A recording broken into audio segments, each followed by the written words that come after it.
Hello and welcome. You're watching episode 17 of 90 Minutes to Close the Loop. In today's episode, we'll be looking at what happens when countries include glass recycling in a deposit return system. We have a fascinating agenda with 3 short case studies with DRS system operators who have glass recycling in their scope. And this will be followed by a panel discussion with representatives from the glass industry, glass recyclers, brands, and EPR. Glass packaging has a long tradition of deposit because of the reuse systems that have existed on products such as beer, water, soft drinks, milk, and in some cases, wines. Some of these reuse systems still exist today.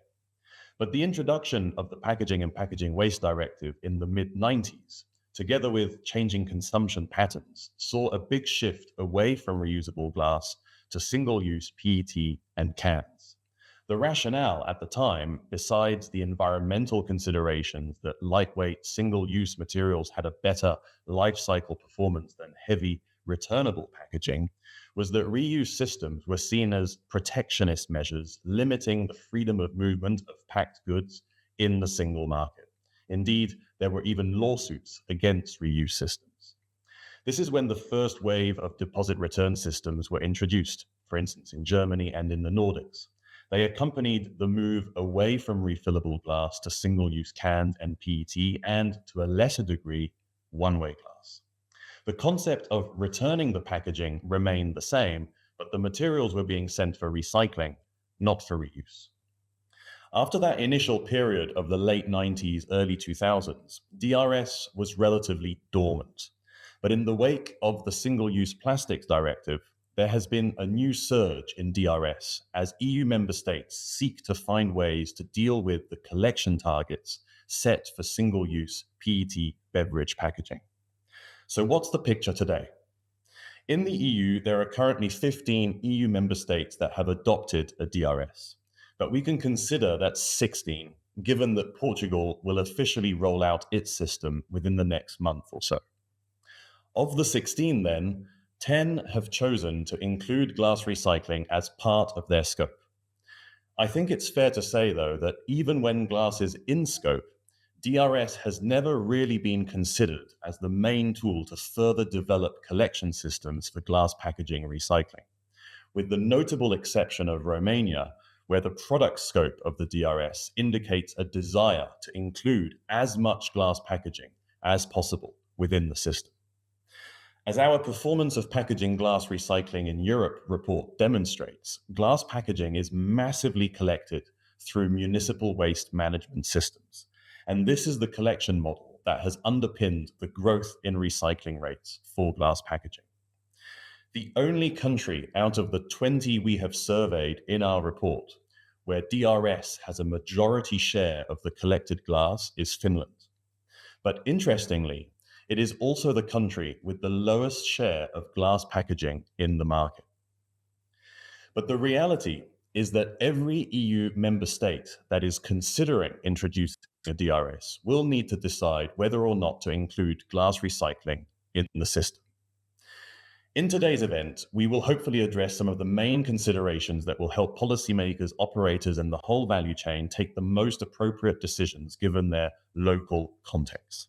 It's a complex and sensitive topic that has been hotly debated in legislation, but our goal today is to focus on the operational aspects of having glass in or out of the scope of DRS. But I trust that I can count on you to make this an enriching debate also in the chat and Q&A, and I will do my best to take up your views, questions, and comments with our speakers. To give you an idea of who else is online, you were 164 to register for this episode, hailing from 30 different countries. And we see also a strong interest from across the value chain, the waste management and recycling sector, obviously the glass industry. We also have a lot of EPR schemes and brands and fillers who are attending today. So if you're ready, I propose that we get started with our first case study of the day, which takes us to Latvia. And I am delighted to introduce Miks Stūrītis. He is the CEO of Depozīta Iepakojuma operators over in Latvia. So Miks, thanks for being with us, and the floor is yours. Good afternoon to all. all listeners. My name is Mix. I'm a managing director of Latvian deposit operator of the Latvian deposit system. Yeah. So, short facts about Latvia: we are a small country, as you see, population less than 2 million.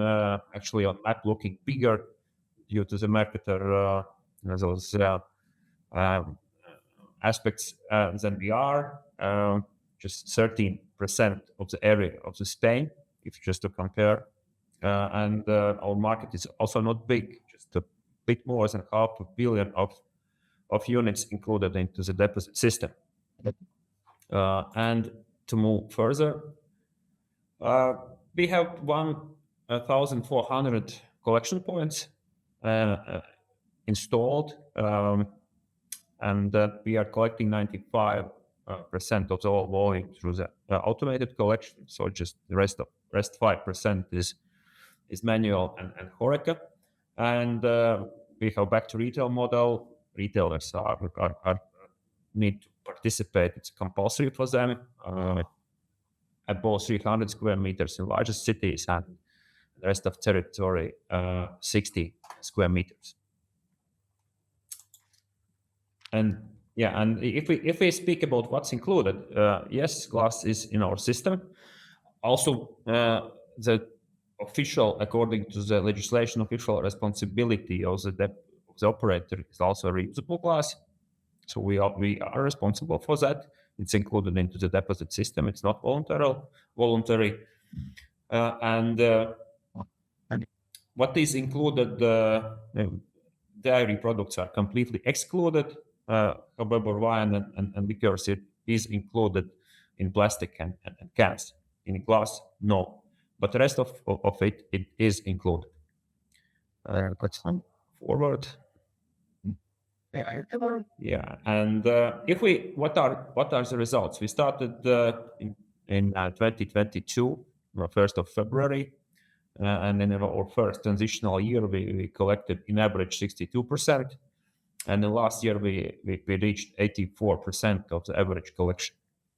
Here I must add that one of the things collection rates might seem on the lower side, since normally it should be around 90% already in the fourth year. But we do have the cross-border sales impact, since in Latvia, due to the excise tax, alcohol is cheaper. So we have quite many packages, especially cans, migrating or being sold cross-border to Estonia, Finland, and even to Norway. And if we just to normalize that volume, so we are around 88-89% currently. And just to give you a picture, what was collection and recycling rate for PAT, for example, before the introduction of the system, then it was somewhere in between 40 to 50%, for example, in year 2020. And if we go further, yeah, and here just as today the main topic is glass, of course, how the glass is performing in the system, and how it is in comparison with the pros for curbside collection. So first of all, in Latvia, it's 66% according to the official data, according to the weight. 66% of the glass packaging is included in DRS, but it's also including refillables being put to the market. The curbside system experienced increase, which is interesting together with the deployment of the deposit system. I think there are two reasons. One reason is obviously due to the heavy communication campaign about introduction of the deposit system, communicating that financial motivation that the people, we understood that there was some segment of consumers started to sort the waste, the packaging. And that increased also curbside and container system collections. Another aspect, of course, is that with the introduction of the deposit system, the previously pro glass volume sales or volumes being put to the market, of course, were transferred to the deposit system, which is another extended producer's responsibility scheme. However, the glass not collected in the deposit system, as you can see, for example, the average glass collection rate in last year was 87%. So those 13%, some part of them was collected in the curbside system. So mathematically it also increased the collection rate for a curbside system. Yeah. Can we go forward? Yeah. Yeah, and then if you're comparing what are the pros, definitely one of the first thing is littering. That's about why to include glass into the system, because how efficient curbside collection will be, it is not solving realistically the littering problem. The package is being consumed in the woods, in nature, the collection rate is not sufficient, and the glass is present as a littering aspect. Of course, it's contributing to the fixed cost sharing for RVMs. Of course, for some part of the fixed cost at the retailer side, there are synergies with refillables, definitely, because if you have the glass in the system, then to include refillables and ensure the same collection point, it's not complicated. And definitely it's higher quality sorted material for recycling. That's always the recyclers, at least in our region, are paying better price for a deposit system glass and are more satisfied with that. And of course, there are cons. With glass, that's not so. As we are saying, in deposit system piece of cake, because collecting and managing PET and cans, it's relatively easy. It's easy to process, and glass is heavy, glass is bulky, low material value. It increases both handling complexity and drives up cost. And then, and it's also, it should be noted how high collection is for alternative collection models like curbside collection. And also lower return rates on larger glass packaging formats, since consumers are not willing to bring them along to the deposit collection product. Yeah, and just a few slides, and you can see what is actual weight if we compare what's included into the system, like units, and then the same aspect is 78% of the all weight is glass.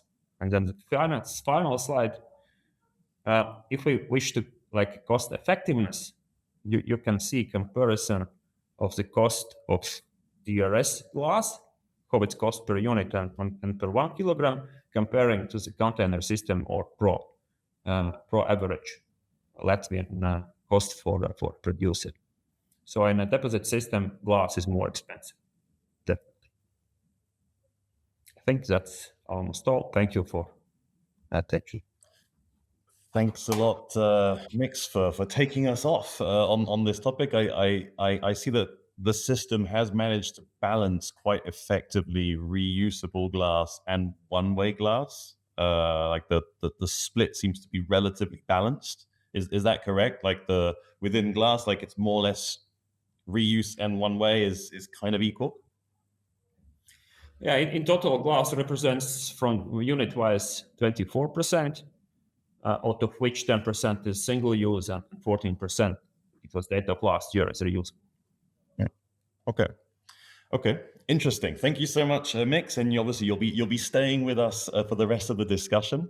Our next then short case study will take us to Malta, and I am pleased then to introduce the CEO of BCRS Malta, Alexander Galea. Alexander, welcome. Thanks for being with us, and the floor is yours.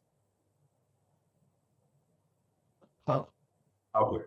So very quick, the BCRS in Malta has been established in 2022, started operating in November of 2022. This is made up in equal portions between the beverage producers, beverage importers, and beverage retailers, 3 associations, and of course then the management rituals, the DRS. If we go to the next slide.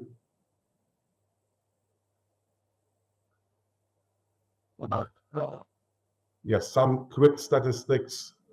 Obviously, we are the smallest country in Europe running a DRS. Over the last 3-4 years, we have collected over 737 million bottles and cans. Actually, we're close to exceeding the 770 million. It was at the end of December. And in total, we recycled over 30,000 tons of material. That's including glass. By weight, glass roughly is 50% of the material which has been recycled.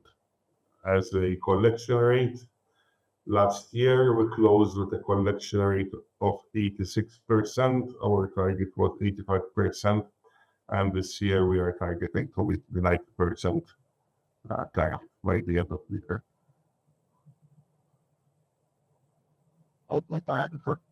Here we can see some statistics of the collection rate. The collection rate started on the high side relatively quickly. The first blue lines are only 2 months as the scheme was kicked off, and then the last 3 columns are the 3 full years. And one can see very quickly that we have a seasonality in the country.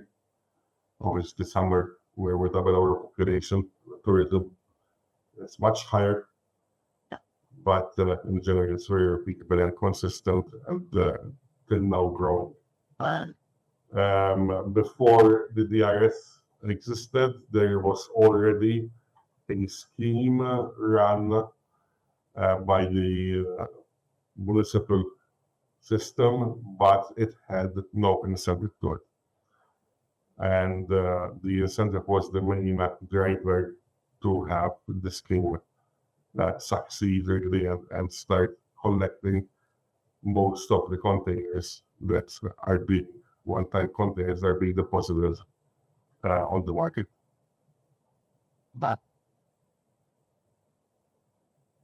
Here there is a very quick distribution of how the collection is. We have 2 types of collection through the RVMs. In our case, the DRS model owns all the RVMs. There are, for a population of around 500,000, there are over 350 RVMs. About more than half of them are public locations, and the others are distributed at retailers. Then we have also a manual collection rate, which is mainly for HoReCa and small retailers. In our case, the manual collection accounts for around 13% of the collection. And then we split the materials, seen in this table. The PET we split it into 3 colors. Then the metals are aluminum and steel, and glass we split it into clear and color. Although by count glass amounts to around 30% of the collection, by weight, then it accounts for just over 50% of the collection. Before I conclude, as my colleague has already said, stated, I don't want to repeat myself, the challenges with glass remain that it is very bulky, very heavy.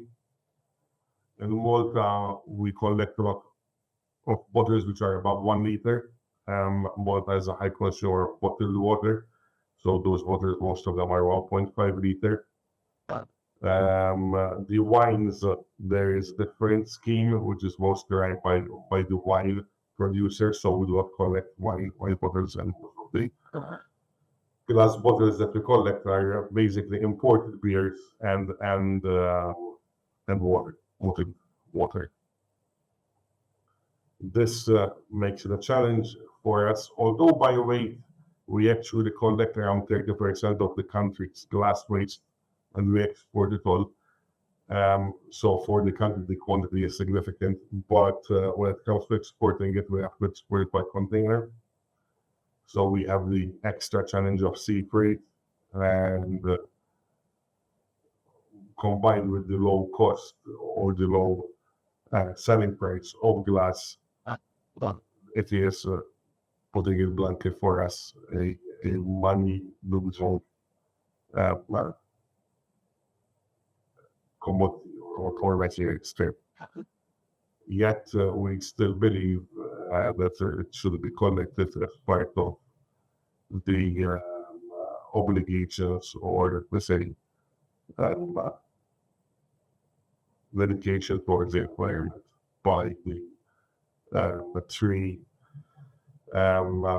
owners, let's put it this way, of the DRS, which are the retailers, the importers, and the producers. Perfect. Thank you so much, Alexander. And you bring in yet another aspect here, which is, the final output, which is in your case an export, which is an extra cost on making use of the material, and that adds on to a costly collection system. So I suppose that equation is also that needs to be taken into account. Effectively, the shipping, when we take it per ton, is the most costly aspect in our case. Yeah. And do I understand correctly then that the machines in Malta accept or separate then colored and clear glass? So that there are two, that they separate those two. The RVM point, we collect it mixed, but at the sorting plant, even though the glass is broken, we still have the capability of separating it. Okay, it's not done at the level of the machine. Okay, perfect. No. Thank you so much for clarifying that. And Alexander, you will also then be with us for the rest of the conversation. Our next case study then takes us to Romania, where I am pleased to introduce Radu Pascu. He is head of commercial at RetuRO, which is one of the latest DRS systems in Europe. So please, Radu, the floor is yours. Hello, everybody. It's a pleasure to present what we've done in 2 years in Romania. We are pretty newborn DRS system in southeast of Romania. So I would say that we, as a RetuRO, we are the sole administrator of DRS administrator in Romania. We say that we are the biggest, the largest circular economy project in Romania, take into account that we are integrated. So we take into account all the retailers, all the producers, and in the market. What is specifically for Romania is the fact that all the retailers in Romania are obliged by the law to return the guarantee and collect the materials, including Horeca. So it's a large infrastructure that we have in Romania, and every single retailer, doesn't matter the surface, doesn't matter the capacity that they have there, they are obliged by the law to return the guarantee to the consumer, to the final consumers, and to return to RetuRO the collected materials.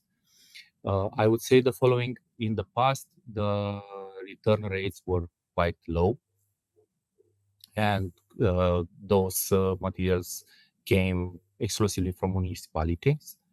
And now, as we started in 2024, the collection rate grew. We did not achieve the targets in the first year, to be honest. It was a tough year for us. We implemented the system in a short time, in 1 year time, no less than that. And but the second year, the results are pretty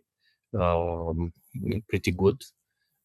And one of the biggest surprise, even for us, was the glass, because the target was 75% and we achieved 86%. The target for the next year, it will be 85%. The biggest contributor on that, it is Horeca, because initially they said, okay, I'm not going to do it. The guarantee will be paid by the consumers in the final price of the product for the consumers. Then they realize how much they are losing, and they are starting to think how to contribute to the system and to adhere engage with the systems in a proper way. So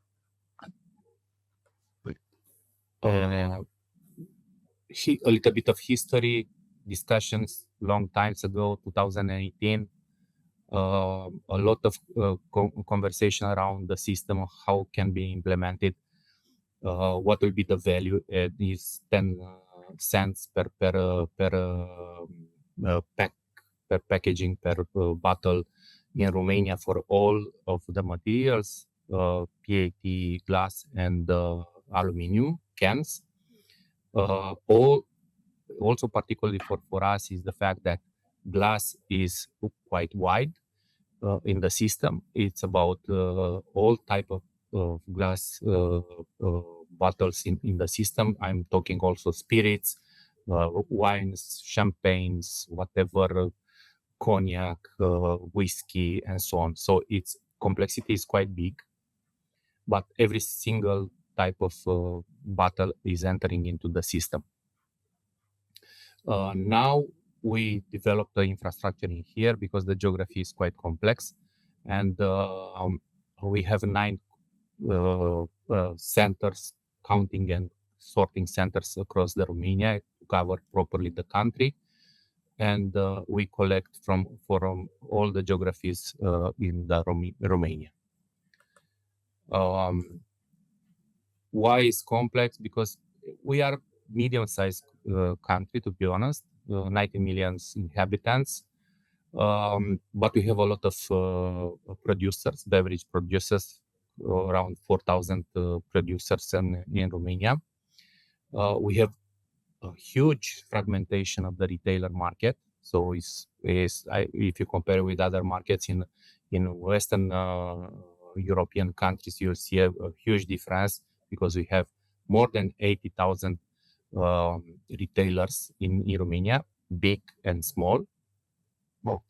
And what we have in our system right now, it's a huge number of SKUs that are registered in the system, up to 90,000 SKUs introduced in the system, and 80% of this is glass. A lot of glass introduced in the system. The variety of the SKUs that we have in the system is huge. And the place in the market, producers are placing on the market around 7 billion containers per year. This is the evolution of collection rate. You see also the fluctuation and the seasonality. What we managed to achieve in a nutshell for all the materials in the last year, in 2025, it was 83%. So we registered a jump in collection based on the good, behavior of the citizens in Romania. They adhere to the system very fast and with very good results for us. If I look to the glass, and this is the best what I get from the statistics, to be honest. I try to find the best way to look to the market because they are very interesting to understand the figures and to understand the market evolution. We see what we have in tons, kilotons in here. What is the evolution of the market? What is DRS and what is not DRS? We look to the full spectrum of the market to understand exactly how the glass is evolving in Romania. If I look to the other statistics, the situation is looking even better. They are saying that we are above 500,000 tons in totals, and but I believe that this is what I present in here is the best that I can get. We see a moderate growth in the next years, so 3% year on year increase in overall market development. And if I look to 2024 when we started, you have also the collection rate in numbers of packaging collected, but transform it then in tons. We see what was placed on the market by the producers and what we managed to collect in Romania. The problem that we see is the fact that the recycling capacity in Romania is quite reduced, despite of the fact that we have a big, roughly 60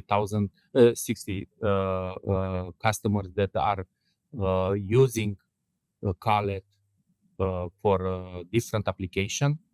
We have only one big bottle-to-bottle producer in Romania, is BA Glass. So this is kind of monopoly that they have in Romania, and they have only one furnace available working. They also use Bulgaria as a production for the bottles, and we look also to see the full supply chain of the glass in Romania. We are very interesting to understand where the cullet can go, and we see nearby can go to Republic of Moldova, for Bulgaria or Hungary in the proximity, because the distance makes a lot of sense. The logistic cost of transportation cost is very important in the overall value chain of the glass. And also, what we see, another problem that we have in Romania is this unbalanced location of the recyclers versus our plants and collection points that we have in Romania. So this is the problem. Location is so important in glass business, and transportation cost is one of the critical elements that we have to consider all the time when we think about the pricing, when we think about the supply chain in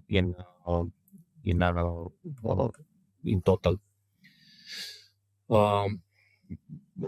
Now we have, as I said, this is the geography of Romania, where the centers are located. We have in the middle the Carpathian Mountains, so logistically is quite tough geography that we need to cope with this, and again, this is affecting a lot the cost of the glass. What I put it in here as I don't know, thought for truth, for think, what is the key advantages for us? The biggest advantage is the high quality that we are providing for the glass recyclers and for the glass producers, bottle to bottle. So right now we are recognized that we have a good quality of the material that we are collecting.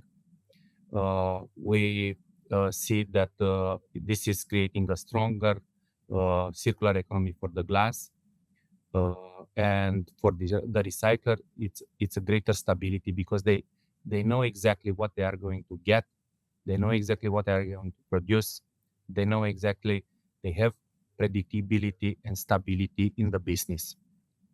What are the main challenges? Yes, it's a complex business, I have to say. For us, especially for a DRS administrator that need to organize everything properly for the glass business, it's a complexity and it's a cost.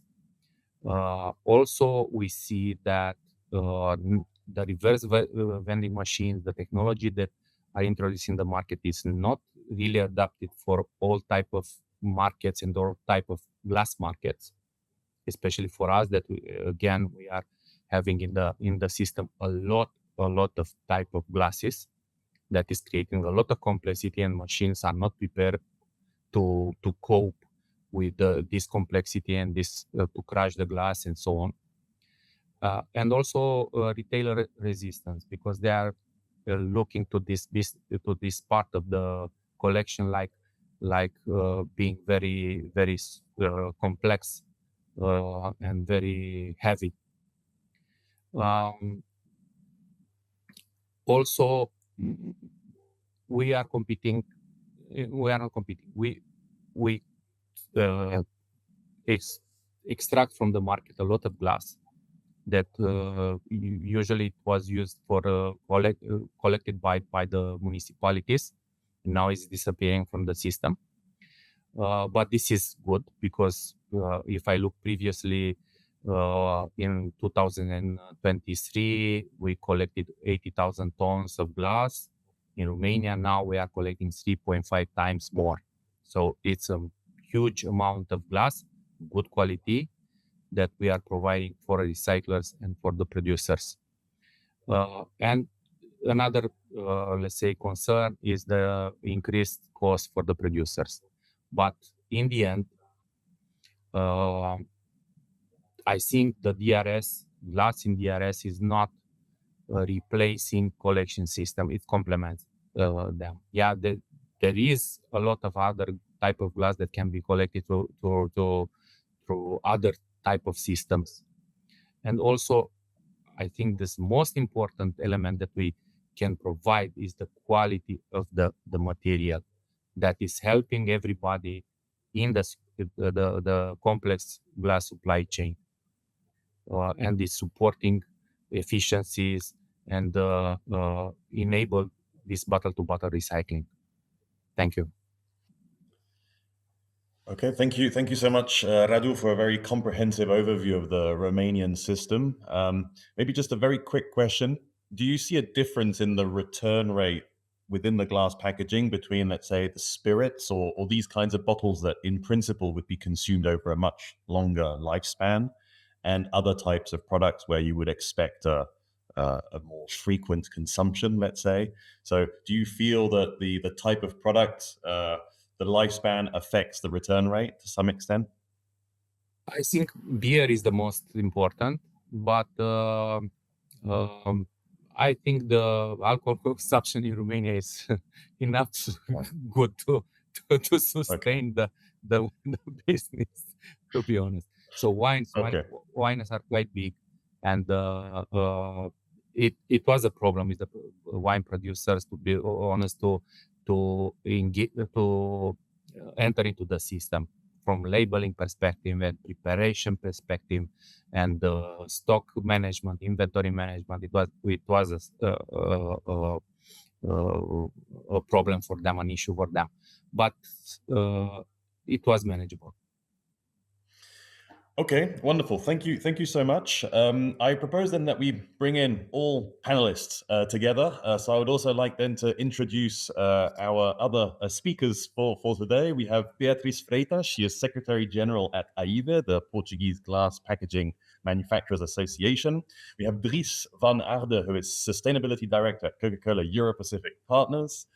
We have Marianne Rød Jacobsen. She is CEO at VANA, the EPR scheme in Denmark. And René Schröder, who is Secretary General at FERVER, the European Glass Recyclers Federation. And so together we'll discuss further the pros and cons of having glass in the system. And I would like to turn first then to Beatrice, because we mentioned that Portugal will soon be rolling out its DRS focused on PET and cans. So the decision has been taken to exclude glass, I think, at least for now, from the system. What have been some of the considerations that have, explained or influenced the decision to keep glass out of the DRS so far, Beatrice? Hi, everybody. First of all, it's a pleasure to be here with you. Thanks for the invitation. So if you run into your questions, I would say that here in Portugal, there were two main reasons to exclude glass from the DRS. So if you think opposite to cans and PET bottles that are very standardized, glass bottles have lots of different sizes and shapes. You can imagine for the different sizes that we have, the different sizes we have in glass. So you can imagine that this would be much more difficult to run in a DRS system with reverse vending machines than for cans and PETs. The other big one, I would say, it's costs. So like we just saw, DRS costs are much higher than the EPA ones. When we ran a study here in Portugal some years ago, when we were thinking about implementing the system, And we just realized the DRS for glass would be 4 times more the costs than the EPR scheme. So if we think about that in Portugal, our consumption of glass or glass placed on the market, it's around 400,000 tons. You can imagine different size of costs, let's call it. So if we want to dig in a little bit more, I think I can add 3 more reasons. First, glass has lots of segments. It's already been said. So we have spirits, that it's just itself a world. Then you have wines, beer, water, juices, soft drinks, food. So lots of segments. And at the end, what we would be doing is to take a part of segments that are being run in a APS scheme to DRS. And normally what is taken out, it's normally beer, water, and soft drinks. That, like I said, it's already in a APS scheme. So at the end, really added value, because everybody knows that in terms of global results, because national recycling rates are by material, so glass, paper, and so on, and not product specific segments. So at the end, the what we could have from DRS could have good results. I'm not saying it wouldn't, but the final scope, when you look at the recycling rate, the added value would be quite short. Second, so here in Portugal, I would say that we have a selective collection system implemented for more than 30 years already, and the last 25 already with EPR scheme in place. So if you just take again a part of beverage bottles out of the EPR to be managed by the DRS, that at the end you are just weaken the use of the bottle bans in the curbside collection already in place that are being used, and you lose years of investment in public awareness, infrastructure, that become more inefficient, of course. And third, in operational terms, unlike plastic and metal, for glass, it's not really important to separate glass packaging from food and non-food. So even here, we don't see a plus, let's call it. And like it was already said by the other members of the panel, it is very complex to the parameterization of a reverse vending machines. And with so many SKUs that we have in glass, in the space needed not only for the reverse vending machine, but also for the collected material, it's quite difficult. So if we give you now our point of view, we think that DRS for glass, it's not a silver bullet to improve the recycling rates, of course, because the best you get in terms of results in marginal, it's marginal gains if we compare with the very high costs. So for now, that's what I have to share with you. Okay, thank you. Which also gives us another perspective on a country, in this case Portugal. So that adds to our enriching on the national level. I would like to turn also now to Dries, because obviously we've been talking about glass packaging and the effect of having glass packaging in and out of a DRS. I would like to take a slightly broader view with you on the system as a whole, right? On DRS as a whole, and how do you view introducing glass packaging into DRS in terms of the costs that imply then for brands overall, and whether to some extent you feel that having glass in or out, does that have any effect actually on the collection rates for the other materials from your experience in DRS across Europe, please? Well, interesting question. Definitely a question that kind of keeps us busy as well on answering internally. So maybe starting with, because you asked your question specifically on cost in terms of brands, I think it's overall cost. So whether it's an EPR system or a DRS system, finally the costs are paid by the producers of that system ultimately. Overall, as a non-for-profit, but it's the producers that pay for it, which we as a beverage producer found are fine with, are okay with, because that's the cost of doing business. If we then also from a principle perspective, all of the packaging brought to the market, it should be collected. Yeah, we shouldn't allow any of the packaging types to become waste or litter, and we shouldn't get any of those packaging materials to go away. And therefore, if we look at PET and cans, for example, this is where we are very much in favor of having a good working DRS system put in place, even though costs are around it, but we know it's a proven method, it's a proven system in order to drive high collection rates, and therefore in favor of a DRS for PET and cans.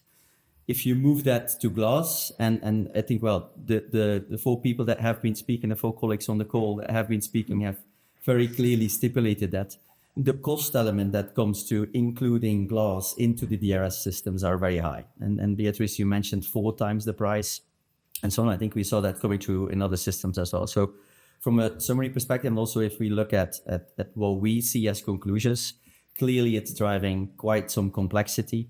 And then it's driving a significant increase of the overall system cost of the DRS. So you do have more expensive RVM machines, but it's also the safety aspect. It's the glass that comes with it. It's the fact that it's a bit more bulky, I think, before it was said as well, in terms of it's the bulk. You cannot kind of crush that and so on.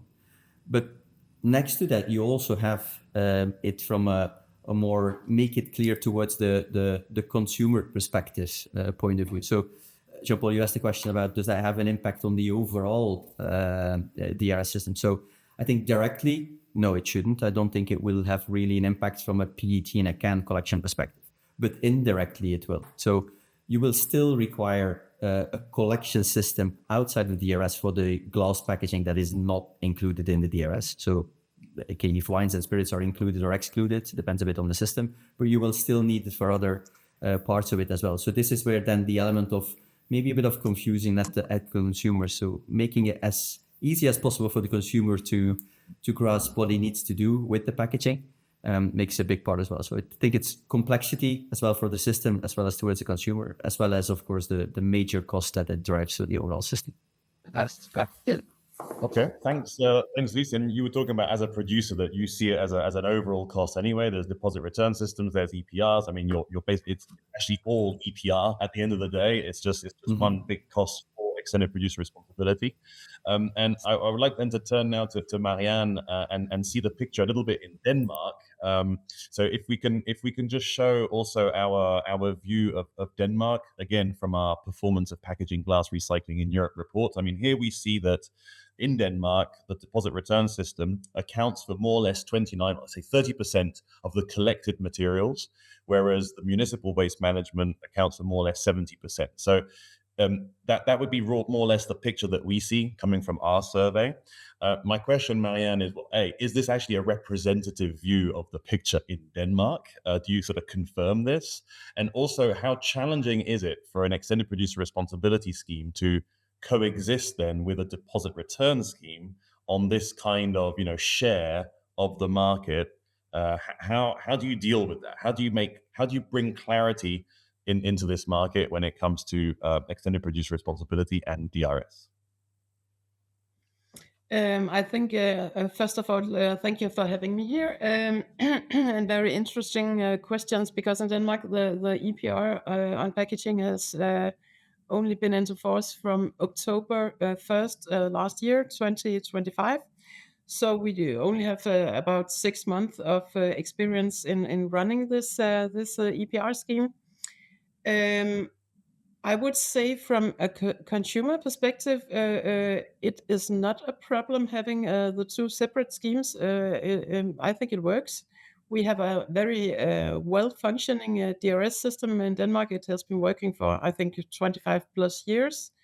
They have collection rates about 93%, I think, of the glass, and that's quite impressive. From our first 6 months, we can see a collection rate of about 87% of the glass that is being collected in the curbside collection in the municipalities. And I think your share of the EPR and the DRS is quite fair. we can see in Denmark that the curbside collection, the pricing of the glass in the EPR schemes, and we are, I think, 5 EPR schemes competing in Denmark. The pricing on the EPR schemes is quite high because the curbside collection and the municipalities is expensive.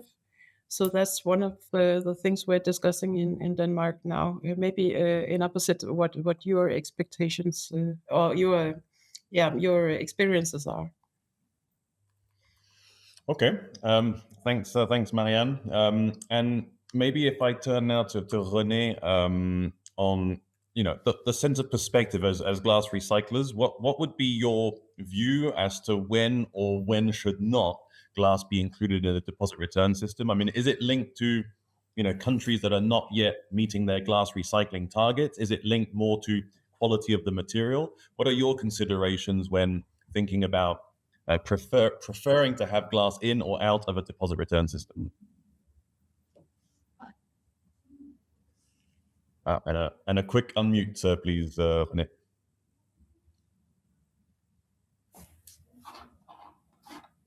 Good. You can hear me, right? Jean-Paul, good question. I think we saw already good case examples just now in the presentations. Generally, I think it's important to keep or to prioritize bottle banks, curbside collection systems, in particular in those countries with well-functioning color-separated systems in place. Of course, the high-quality cullet is number one concern. Where it is not sufficient efficient, there it should be assessed whether first targeted improvements can be made, such as increasing the number of bottle banks or accessibility, before enhancing. If this contributes to enhancing the performance before considering the introduction of the DRS system. We've already heard as well about the point of increased costs. DRS for single-use glass beverage containers should, from our perspective, not be introduced where indeed it risks degrading system performance, causing material loss, or exclude recyclers. Where DRS systems are introduced, glass must be collected without crushing in order to maintain recyclability. Existing color separation practices must be preserved in the system design and aligned with national recycling infrastructure. Then clear and fair ownership rules is important, and the transparent financial flow of the DRS systems. Generally, it's important that policymakers ensure that DRS does not undermine refillable systems or incentivize shifts to less sustainable packaging formats. Those are our points in a nutshell, but I think we already heard the importance and the suitability of a case-by-case approach according to circumstances. Okay, thanks, René. So I mean that sets a bit the scene of the panel. We see that there are some considerations on costs and complexity of logistics linked to glass in a DRS, but that doesn't prevent us still have good results on glass, as we've seen in some of the case studies. When we look at the picture today from our performance report, it's based on 2022 data, but we can just show once more just to have what we have today in our view of the market. So we basically have a system, deposit return system, that seems to be less than 1% of all collected materials. And when we look a little bit closer in the next image, we see that out of those 85,000 tons that we have captured in our survey, they are split between 4 different countries, mostly Denmark and Finland. So, for instance, despite Germany being a very, very big market and having DRS on glass recycling, actually in terms of tonnage, it really represents very, very little. So if I go back to the panel, I would like you to reflect a little bit on, why that is the case today, and in particular, what you see moving forward. Given all the complexity that we've described, do you expect in the coming years, with probably more and more countries introducing deposit return systems, let's say mostly with PET in mind, right? Because that's really, I think, the key driver behind the development of deposit return systems, right? The Single-Use Plastics Directive objectives. Do you expect that this will have an effect on these numbers, that in the end, in a few years' time, when we do this survey, we will see much more tonnage coming from glass packaging in deposit return systems? What is your expectation on that? Crystal ball thinking. Maybe I can turn to Dries first, as you might have a sort of an overview potentially on that. Was expecting you to ask that question more to the collection industry, but well, maybe if you. So as I said earlier, the 1% seems like a very low number as well, for sure. The key is that the materials that are brought to the market are being collected. So again, in our view, it shouldn't come through a DRS system, but there are definitely other good working systems in place as well that could work towards collection. Now, if you asked to look into the glass bowl, I think there, if DRS systems come into play on other types of materials, call it PET, call it cans, if there is a shift towards, call it refillable as well, coming either through packaging waste regulation or also due to the overall behavior change combined with DRS implementation, then I think just from an overall consumer behavior perspective, they will hopefully move more into that area of making sure that the pack is collected, recycled, and collected, which I think is also going to be driven through the effect around cost of waste in general, also for households. So if you do the right thing with your packaging, then okay, you get it recycled, then it's good. If you not do the right thing and things like general waste or where it's not being collected, then it's more like a negative impact overall. So we are positive to see, but I do think we need a couple of big steps to be made in certain countries. For example, installing a DRS system or shifting where possible to a refill system that will create that behavior change over the next couple of years. That what we need. Okay, and that's like a market perspective. If I turn maybe to Mix or Alexander or Radu, when deposit return systems might be, set up in other countries, they probably will come to you, I guess, for recommendations and an understanding of the picture in existing deposit return systems. Would you sort of recommend to have glass included, like glass recycling included, and therefore do you expect the amount of tonnage to grow from a glass packaging being collected through deposit return systems moving forwards? Mix, maybe? Yeah. I already mentioned that. First of all, short answer would be yes. We would recommend that, because I think it's kind of making a chair with just three legs, or just two, and not including glass. And I think still I want to emphasize the most important part, and which also people, because why people do support in majority of the countries introduction of the deposit system, because they see it as a tool to reduce littering. They are not thinking so much about recycling, which is good, of course, but reduce littering on streets, in nature, roadsides, etc., etc. And there are certain groups of the glass which are providing that littering still. And if you will include in the deposit system, and in Latvia, if there would have been included just PET and cans, definitely the glass littering would remain in the nature, and definitely people would notice it, and our team as well. Yeah, so that's why also in not only in Latvia and other countries, also the scope is product based. So you should look to the consumer behavior, consuming certain products like beer, like water, soft drinks. Because speaking about wine, you are not able to find many wine bottles in the nature. Also hard alcohol bottles, champagne, because that's consumed at home for a simple reason.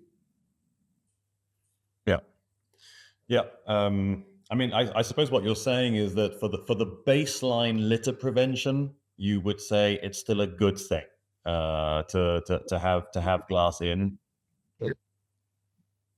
Okay, Alexander, what would be your recommendation to budding deposit return systems? And a quick unmute, Alexander. I think you Yeah, putting aside the geographical position of water, which requires shipping, the extra cost, I tend to agree with Mitch that the DRS actually contributed to cleaning out the country. And the fact, first of all, that there is the positive incentive, and secondly, putting HoReCa aside, a lot of at least for water, a lot of consumers found it convenient that they are going to do their weekly shopping, go to the supermarket, take everything with you. You have the RPMs available, deposit your bottles, take your vouchers, and we were shopping. So automatically it became a routine, very well accepted routine. In our case, I would say that we still need some effort from HoReCa, because HoReCa and Malta, at least from a consumer perspective, still consumes or uses glass significantly. Of consumer preferring, for some reason, glass, especially when it comes to beer. But taking the shipping apart, I would say yes, it is a good idea to combine the three streams into one collection system. As I said, what hurts us most is the shipping. If that wasn't there, it would be much more. If we were on the mainland, it would have been much more manageable from a cost perspective. But maybe just to push back a little bit, because it would be my understanding that as deposit return systems are product based and not material based, if you look at the vast majority of the deposit return systems, at least as they are today, the product scope, I would say the analysis of the product scope is not coming from where is glass underperforming, and then therefore let's target products where glass is underperforming.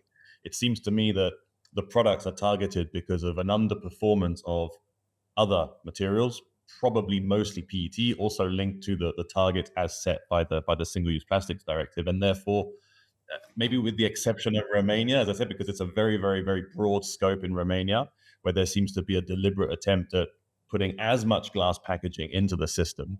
But I would say mostly the product scope doesn't really match where glass in one way is underperforming. In particular, if you take soft drinks or water, you're not going to find that much one-way glass. And therefore, you're not going to have much impact on tonnages collected in the end.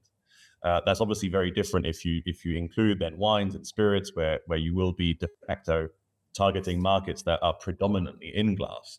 And so I do have a little pushback here, because I feel that the product scope doesn't really indicate a desire to get more glass into the system. So I would say probably if the deposit return systems follow the track that they have so far, it wouldn't actually make a huge difference in terms of tonnage in the end.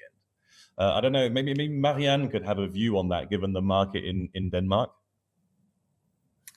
But I frankly, I think we have some other discussions in Denmark, because some of these discussions as a Dane is quite a bit difficult for me and for us to understand, because I think for us it's perfectly normal that glass is a part of the deposit return system.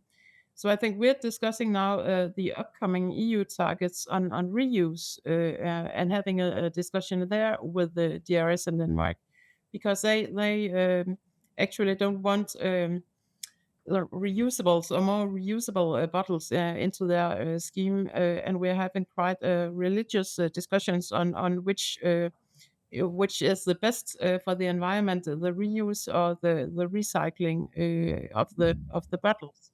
So that's also why we're discussing the wine bottles. We had them in the DRS, I think, quite many years ago, but they're out of the DRS now, and that's some of the discussions we're having now. They're a little bit different.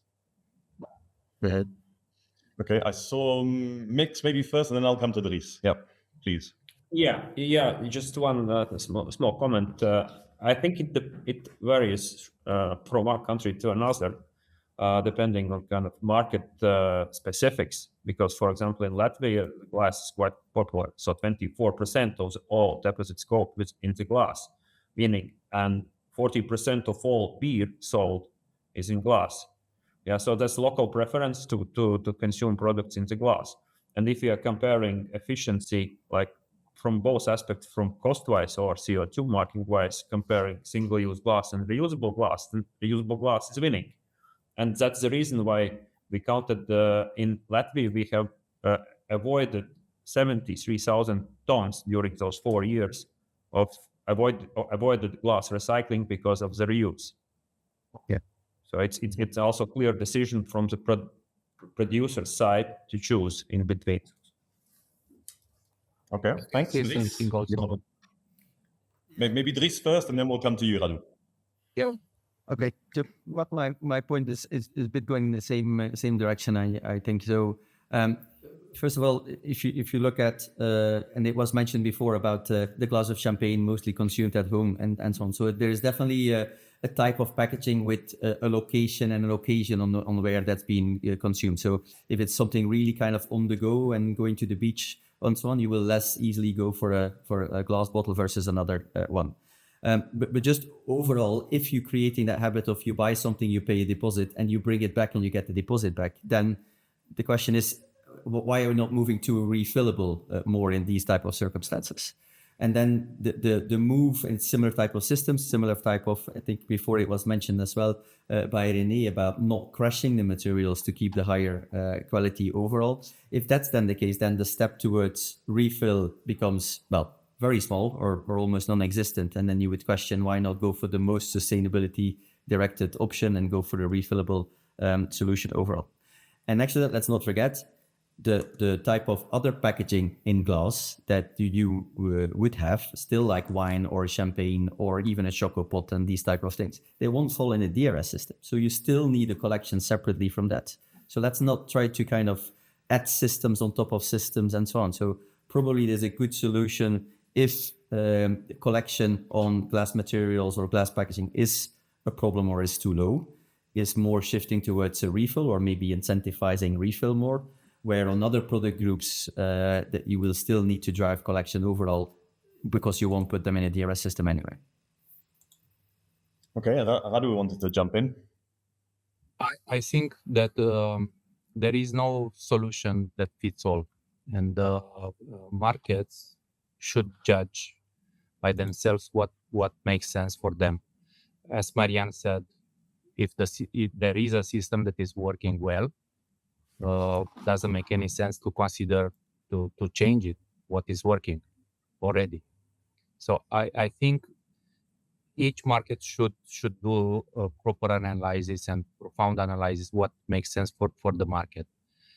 In the end, what I would say for Romania makes sense. Yeah, I think it is a success because we increased the collection rate as no tomorrow in the quantity that we provided. We can provide for the recyclers and so on is big, is tremendously big versus what was provided before. And also, if we look a little bit more in details, what means for the DRS system as a cost, for the producer as a cost, this is a little bit, I don't know, more in details. Operational cost it will not change too much. I think zero. Logistic cost, it will not change too much. What can change the game is the handling fee that we are paying for the retailers, where they are doing a little bit of more job for the glass. But in the end, you invest in an infrastructure that is gaining, that is producing more material, and more important is producing a very qualitative material.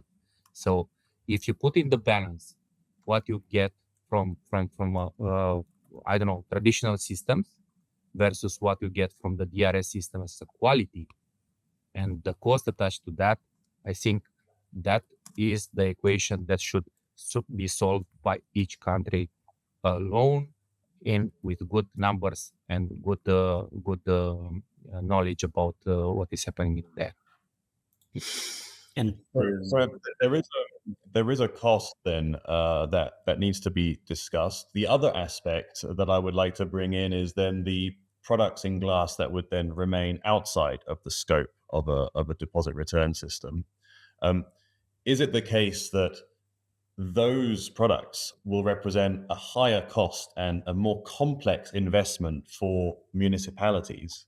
Because in the end, they're targeting, less material. There's a split in the market, right? So for the producers who will be left outside of the deposit return system, is it also going to then be a more complex investment to collect the remaining glass packaging through municipal infrastructure? And how does one also anticipate those costs? So Beatrice, you mentioned that the cost of DRS would be 4 times greater, but what would be the remaining cost for EPR on the remaining glass that would have been outside of the DRS? Would the cost also go up for that remaining glass, if you see what I mean? But you are asking me, Jean-Paul? Yes. Okay. Yes, like I said, you have to think that. Of course, I agree with what Radu just said. Every country has to be analyzed and looked for their own characteristics. But when we have a very already a mature system implemented with lots of years, lots of investments already made to place bottle banks on the streets, to have places to bring and to stock the glass before going to recycling. If you just they have been placed in the country for 100% of the market, let's call it. So now if you just take part of this share to a DRS system, the system place would be inefficient. So at the end would be more costly for sure. I have no doubt about it, because you are just weakening the system already implemented. So at the end, again, it has a lot to do with what is already the history of in the country in terms of DPS scheme that is already there or not new. So depends a lot. But of course, for me, it's easier to speak on behalf of the experience I have here in Portugal, and for sure we have that feeling that would happen for almost sure. Of course, sure means too much, but I believe so. Yeah. Do you have a view on that, René, as well? Like how complex and costly it would become for the municipal waste management system to cover a much smaller fraction then of glass packaging if the rest were to be introduced into deposit return systems? Yeah, I think I agree with Beatrice on a number of points, and I think also with the other speakers. So first of all, I think we need to look. We heard different case examples here with different geographies. We heard, from the island perspective, from a smaller country in terms of population, in terms of market, also at the periphery more of Europe. Then I think another point is that we've also stressed already, what is the tradition and the history, right, in terms of collection today, which system is in place? Do you have a bottle bank collection in place, or overall, how do you make sure to reach the collection targets? So we have heard of different approaches. I think what I would be interested in with the case examples, because with the bottle banks, you can collect according to color as well. How does it work with the DRS? What's the experience in terms of color separated collection? Because I think that's obviously an important point from a quality perspective. Okay. Is there any view on that? I mean, I understand that in the machines, it's not necessarily separated, but mix. Yeah, probably it was worth to mention, and I think in Romania, colleagues are doing the same, and in Malta as well, that the glass, it is possible, and we are doing it, separating by colors, by EN code. So we are recognizing each bottle by EN code, and that's actually making that quality higher.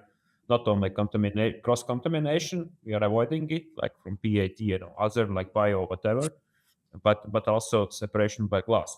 But coming back to those, what I wanted just to comment regarding municipality increased costs, I think they are not so substantial in the glass sector. So they are facing much more lost revenues and increased costs when we are speaking about PAT and can inclusion in DRS. Yeah, that's real, I think, kind of pain probably for municipal waste collection. Not like the glass thing. Yeah, it's decreasing not so much fixed costs as mainly variable costs, so it's adjustable. Okay, I'd like to maybe also turn to the hospitality sector in this, because as I understand it, HoReCa is in scope of deposit return systems, but then it obviously, again, depends on the product scope of those deposit return systems. And so how does one make it manageable also for the HoReCa sector that may have to deal with glass one way that would be in DRS, glass one way that would not be in DRS, and then potentially also glass refillable type options? I mean, is that also something that we should consider when thinking about deposit return systems and glass, that maybe to make it manageable for HoReCa, it might not be such a good idea to have glass in the deposit? Maybe it would be interesting to hear experiences from the HoReCa sector. I don't know, maybe Alexander, do you have a view on that in Malta?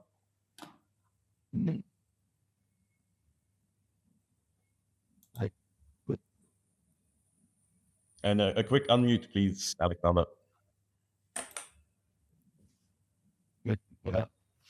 Can you repeat the question about HoReCa? So for HoReCa, is it difficult to manage several types of different collection systems? Right? This was mainly to be fair with HoReCa, and this is their main stumbling block, the software block.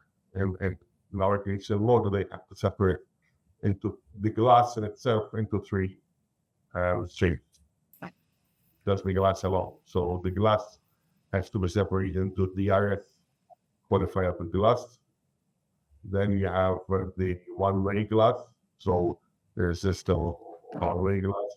And then there's the remaining glass, which is going to be imported wines, and other glass, which is consumed in the HoReCa, which goes through the waste system. So that on its own, looks to be the for them achieving opposed to sector administration and also in terms of storage. PET and cans are much simpler because all PET and cans are essentially connected by DRS. And maybe in Denmark, in Denmark, do you have a view on how this affects the HoReCa, the hospitality sector, being faced with different types of collection systems and models for glass? Is that difficult for HoReCa to manage? I think they're used to it from quite a few years by now. So I don't think it is a problem. I think it's driving the expenses up. It drives the costs up, but it's manageable. Yeah. Okay. Maybe I would like to just touch upon also reuse, right? Because you have all mentioned the refillables option. Now, some of the deposit return systems do not have glass reuse as part of their scope. Others do. In general, do you see evidence that when a deposit return system has been introduced, there is actually a switch to more refillable glass? Is that something that happens because the system is in place and therefore the infrastructure allows for the development of glass reuse? Or do you not actually see that happen across Europe? Who would like to have a go at that one?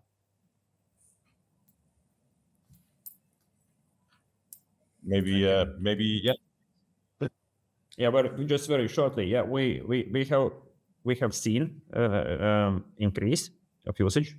Since for refillables before the system return rates were roughly around 50, Currently, we reached 92%. So it's considerable. And that it improves the whole economics for refillables. And that's why if it's compared single-use glass and refillable, it's a no-brainer for a mid-size up to bigger producer. Okay, Marianne? But I think it's quite an interesting comment regarding the discussions in Denmark now, because now we have two competing universities having made two different life cycle assessments. The one for the DRS, and they're opposing reuse refillables and saying that's not that single use and smashing the glass and producing new bottles is actually better. So we're having this discussion in Denmark now, and we as a PRO, we're working with, for instance, Copenhagen municipalities in collecting the bottles as a whole and washing and refilling and so on, because I think that's our perspective for now, that is the better solution, but an interesting discussion. Okay, Dries, you wanted also to jump in? Well, maybe first commenting on Marianne said, that's definitely an interesting view. I think it definitely depends on the number of cycles a refillable bottle does. So if it only does 1 or 2 cycles, then it's definitely not going to be better. As soon as you go, and based on the calculations done, as well, as soon as you go towards the 9 or 10 cycles, then it becomes environmentally more friendly.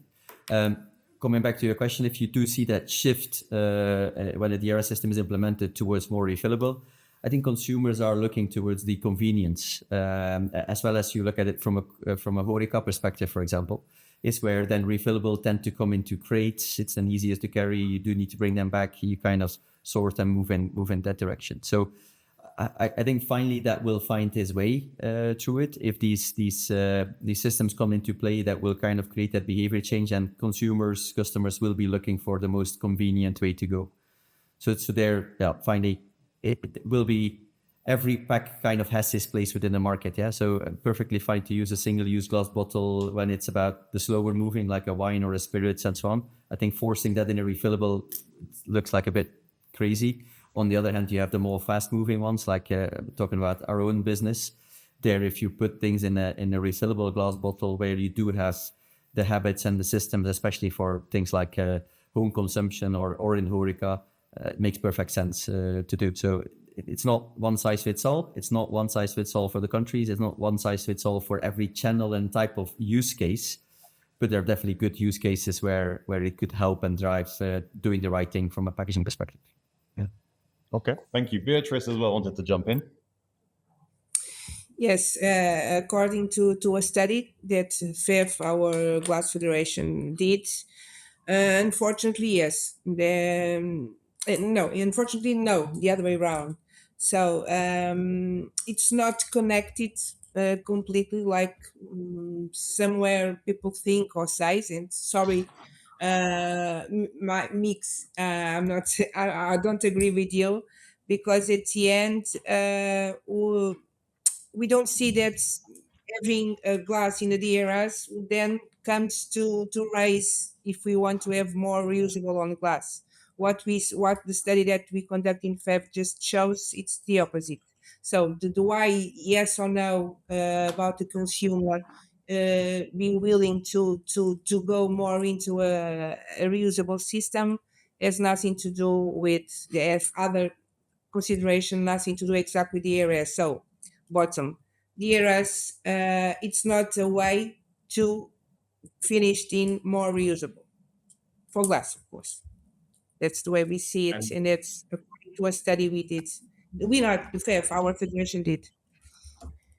And I see that Radu has also raised his hand, as I understand it, in Romania. So you don't have glass reuse in scope, correct? We don't have it. It's also depending on the specific of the market, to be honest. Again, we need to look to the specific of the market. We have some reusable products in HoReCa, only in HoReCa, not for the entire market. You don't see reusable packaging in supermarkets and so on. What happened in the first year, it was kind of Horeca was looking to introduce more reusable and choosing the brands rather than the product to simplify their life. Then they realize after one year that they anyway should go with a complex type of glass, typology, and so on. So it doesn't make any sense. So they realize that this is not necessarily an advantage, a huge advantage that can help their life. Is something that is minor. So then it was a shift. Also, I think it's a study that was done by a Nordic country, I don't know, Denmark or Norway, where it was a comparison what can bring reusable versus DRS. And I think the study showed that the DRS is better than reusable in the end on the full circularity and the full cost of recycling the material. I'm not expert on that. I'm not judging on that. I'm not suggesting that is different, but again, it's specific to the market. Okay, wonderful. Thank you. We also have a comment here that if if the system is a lot more costly in the end for one-way glass, why not simply put the typical bottle banks that we know for glass collection right outside the retailers? To have a kind of just an alternative system, but still connected to the retailer, but not necessarily in the shop, but maybe on the parking lot, linked to the retailers. I don't know if that's maybe a sort of an alternative perspective for some of the countries considering or not to include glass in the deposit return system. But that was also a comment made here in the audience. Thank you so much for having been with us. I think that was a very diverse set of opinions, diverse set of geographies and local context, which I think really helps to understand the full picture. So I would really like to thank all of you, René, Dries, Marianne, Beatrice, Radu, Mix, and Alexander for having been with us. You were great. Thank you so much. Thank you, everyone. Thank you so much. Thank you. Thanks a lot. Bye-bye. Bye. Bye-bye. So that was our debate on deposit return systems. I hope you see a little bit clearer now into the pros and cons of having glass in. I think the point was made that it might not be the most cost-effective way of collecting glass. On the other hand, it does allow for an increase in collection rates. I think that's something that we can see in the case studies that were presented today. But then it's also a question of the product scope, how much impact it will really have on glass in the end versus the product scopes that are based maybe on the marketing of other types of products and other types of materials. So this is a holistic piece that we need to look at. In the end, at Close the Glass Loop, we're trying to provide operational views on all of these systems and to try and help everyone make better and more informed decisions. So I hope this helped move the conversation forwards. I would like to finish with an invitation to all of you. We will be organizing on the 4th of June our annual event in Brussels. It will be a full-day event where we will be looking at both a policy debate, but then also more operational conversations for our network. So I hope that you will be able to join us. We will add the registration link in the chat for you, and we would be more than happy to welcome you then in Brussels on the 4th of June. And with that, I would like to thank you for attending. As always, it's great to see you all following our web series, and I hope to see you soon at the next event online or in person. Thank you so much. Take care and bye-bye.